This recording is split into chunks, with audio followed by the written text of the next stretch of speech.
दुनिया का ध्यान लगा था रूस यूक्रेन पर। जब पाकिस्तान मांग रहा था कर्ज की भीख, इधर भारत ने दुश्मनों पर कर दिया प्रहार। चीन को ठोकने तैयार हुआ भारत का महाबली।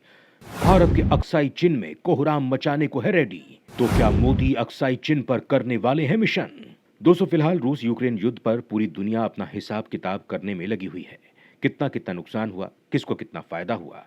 फायदा तो उनको ही हो रहा है जिन्होंने यूक्रेन को दनादन हथियार दिए हैं, जिसमें अमेरिका, ब्रिटेन, तुर्की ये सबसे आगे चल रहे हैं। बाकी युद्ध से फायदा किसी को नहीं होता। भारत को भी इससे नुकसान ही हुआ है। हालांकि इस युद्ध के साथ ही भारत को इतना समझ में आ गया है कि भारत को स्वदेशी हथियारों पर ही भरोसा करना, और भारत लगातार अपनी तकनीक के साथ हथियारों को तैयार कर रहा है, उन्हें तैनात कर रहा है, उन्हें एक्सपोर्ट कर रहा है। और दोस्तों, इसी फेहरिस्त में भारत की हथियार निर्माण और तैनाती की स्पीड इतनी हो चुकी है कि खुद भारत को भी यकीन नहीं हो रहा है कि भारत ने एलएसी और एलओसी पर इतना सख्ती कर ली है कि खुद चीन भी हैरान है। दोस्तों, मोदी सरकार जब सत्ता में आई थी, मोदी ने देशवासियों को एक वादा दिया था कि भारत के हिस्सों पर चीन और पाकिस्तान ने कब्जा कर रखा है, यानी पीओके और अक्साई चिन, भारत उन्हें वापस लेगा और जल्द देगा। दोस्तों, वो समय अब लगता है बेहद नजदीक है। और हम ये बात ऐसे ही नहीं कह रहे हैं, बल्कि जो खबर आज आई है उसने इस बात की पुष्टि की है कि भारत अक्साई चिन में बड़ा धमाका करने वाला है। और इसके लिए भारत ने कई हथियारों को तैयार किया जा रहा है। और इन्हीं हथियारों में एक हथियार है भारतीय सेना का सबसे भरोसेमंद हथियार, ध्रुवास्त्र हेलिना, जिसे अक्साई चिन में धमाके करने के लिए तैयार कर लिया गया है। आइए जानते हैं कि भारत कैसे अक्साई चिन के लिए तैयारी कर रहा है और भारत किस तरह से इस मिशन को अंजाम देगा, और इसमें ध्रुवास्त्र हेलिना को ही मोदी सरकार ने पहले क्यों चुना है। इन सारे सवालों के जवाब हम आपको इस वीडियो में देने वाले हैं, तो वीडियो को लास्ट तक जरूर देखते रहिएगा। अक्साई चिन में खलबली मचाने तैयार खूंखार ध्रुवास्त्र हेलिना। लद्दाख में तैनात हो चुका ध्रुवास्त्र अक्साई चिन में घुसने को तैयार। दोस्तों, लद्दाख इलाके में भारत और चीन के बीच जारी तनाव को 3 साल पूरे होने जा रहे हैं। दोनों देशों के 60-60 हजार सैनिक भारी हथियारों के साथ एक दूसरे के सामने डटे हुए हैं। एलएसी पर भारत की पोजीशन काफी ज्यादा सख्त है। भारत के जवान चीन की किसी भी कारस्तानी का जवाब देने के लिए पूरी तरह से तैयार हैं और फिट हैं। दोस्तों, कोरोना महामारी की वजह से दुनिया भर में चीन अर्थव्यवस्था सिकुड़ी है और वहां से बड़ी कंपनियां निकलकर भारत समेत दुनिया के देशों में मूव करने लगी हैं, और इससे चीन की जनता में इसकी नाराजगी साफ तौर पर देखी जा रही है। ऊपर से जिनपिंग सरकार की जीरो कोविड पॉलिसी ने चीन की जनता का बंटाधार कर दिया है। वहां पर लाखों लोग मर चुके हैं और चीन में जिनपिंग सरकार के खिलाफ जनता सड़कों पर आ चुकी है। ऐसे में भारत को सूचना मिली है कि अपनी जनता का ध्यान डाइवर्ट करने के लिए चीन की कम्युनिस्ट सरकार भारत या ताइवान पर हमला कर सकती है, और इसी आशंका को देखते हुए भारत भी तैयार है और एलएसी पर लगातार नए नए संहारक हथियार तैनात किए जा रहे हैं। साथ ही भारत अक्साई चिन में भी मिशन करने की प्लानिंग बना रही है, और इस फेहरिस्त में जिस हथियार को सामने लाया गया है वो ध्रुवास्त्र हेलिना है, जिसे अक्साई चिन में तैनात करने से पहले इसका एक टेस्ट किया गया है जो पूरी तरह से सफल रहा है।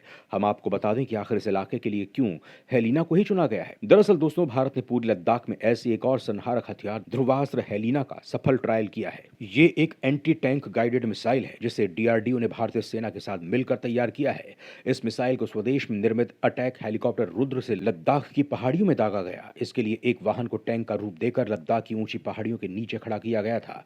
लाइट कॉम्बैट हेलीकॉप्टर रुद्र में लगे इंफ्रारेड इमेजिंग सीकर के जरिए पायलट ने पहले अपने टारगेट को लॉक किया और उसके बाद हेलिना मिसाइल फायर कर दी। मिसाइल कुछ ही क्षणों में टारगेट का नामो निशान मिटा चुकी थी। ध्रुवास्त्र हेलिना मिसाइल तीसरी पीढ़ी की फायर एंड फॉरगेट यानी दागो और भूल जाओ श्रेणी की मिसाइल है। यह मिसाइल न्यूनतम 500 मीटर और अधिकतम 7 किलोमीटर की दूरी से टारगेट पर मार कर सकती है। इस मिसाइल को टैंकों को उड़ाने के लिए विकसित किया गया है। इससे पहले नाग नाम से एंटी टैंक गाइडेड मिसाइल तैयार की गई थी जिसकी अधिकतम मारक क्षमता 5 किलोमीटर थी। ये उसी मिसाइल का अपग्रेडेड वर्जन है। जब लद्दाख की वादियों में इस मिसाइल का परीक्षण किया जा रहा था तो वहां पर आर्मी, एयरफोर्स और डीआरडीओ के अधिकारी मौजूद थे।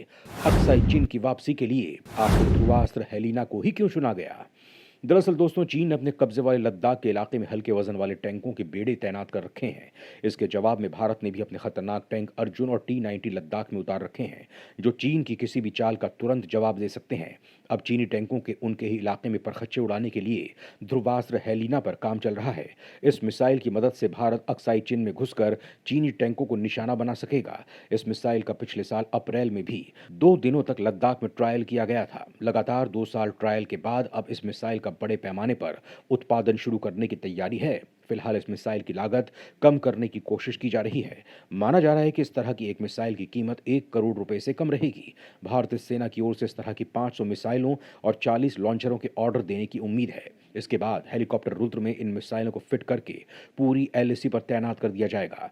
दरअसल दोस्तों, अक्साई चिन में इन दिनों चीन ने अचानक ही तैनाती बढ़ा दी है। इसका कारण एक तो भारत द्वारा अक्साई चिन वापस लेने की प्रतिबद्धता है और दूसरा कारण है अक्साई चिन में मिला जिंक का अथाह भंडार, जो भारत या चीन जिससे भी मिला उसकी तस्वीर बदल सकता है। हाल ही में इसका खुलासा हुआ था। भारत की तस्वीर बदल सकता है अक्साई चिन। अक्साई चिन में मिला अरबों डॉलर का जिंक का खजाना। दरअसल दोस्तों, चीन को अक्साई चिन इलाके में जिंक का एशिया में सबसे बड़ा भंडार मिला है। ये दुनिया में 7वां सबसे बड़ा भंडार है और यहाँ से 1 करोड़ 90 लाख टन तक उच्च गुणवत्ता वाला जिंक और लेड निकाला जा सकता है। इस खदान से चीन की जिंक की सप्लाई करीब दोगुनी हो जाएगी। चीन अभी लैटिन अमेरिका से सबसे ज्यादा लेड और जिंक का आयात करता है, लेकिन कोरोना प्रतिबंधों के कारण उसे आपूर्ति की भारी किल्लत का सामना करना पड़ा था। लेकिन अब उसके हाथ बड़ा खजाना मिलने वाला है। भारत के 40,000 वर्ग किलोमीटर इलाके पर कब्जा करके बैठा चीन अक्साई चिन के बंजर पहाड़ी इलाकों से अरबों डॉलर का खजाना निकालने में जुटा हुआ है। मात्र 10,000 की आबादी वाला अक्साई चिन इलाके में चीन को जिंक का एशिया में सबसे बड़ा भंडार मिला है। यही नहीं, अरुणाचल प्रदेश से सटे इलाके में चीन के हाथ सोने और चांदी के विशाल भंडार भी लगे हैं, जिसकी खुदाई की तैयारी में चीन लग गया है। यह करीब 60 अरब डॉलर का बताया जा रहा है। यही वजह है कि चीन ने अब अक्साई चिन को तिब्बत और शिनजियांग से सड़क मार्ग से जोड़ दिया है। यही नहीं, चाइना पाकिस्तान इकोनॉमिक कॉरिडोर से भी अक्साई चिन इलाका बेहद करीब है, जिसके जरिए ड्रैगन शिनजियांग प्रांत को पाकिस्तान के ग्वादर पोर्ट से जोड़ रहा है। जी हाँ दोस्तों, चीन ने पश्चिमी सेक्टर में जिंक के दुनिया के सबसे बड़े भंडारों में से एक अक्साई चिन में उत्खनन की तैयारी तेज कर दी है। पूर्वी सेक्टर में अरुणाचल प्रदेश के पास मैकमोहन लाइन से मात्र 50 किलोमीटर की दूरी पर लुनजे काउंटी में चीन के हाथ सोने और चांदी का विशाल भंडार लगा है। यही नहीं, चीन इस इलाके में बहुत बड़े पैमाने पर पन बिजली परियोजना को लगा रहा है। और दोस्तों, यही कारण है कि भारत भी जल्द से जल्द अक्साई चिन को वापस लेना चाहता है और इसकी प्रक्रिया भी तेज कर दी गई है। खैर, इस संबंध में आप क्या कहना चाहेंगे? क्या अक्साई चिन के लिए भारत को क्या करना चाहिए? कमेंट में लिखकर जरूर बताएं।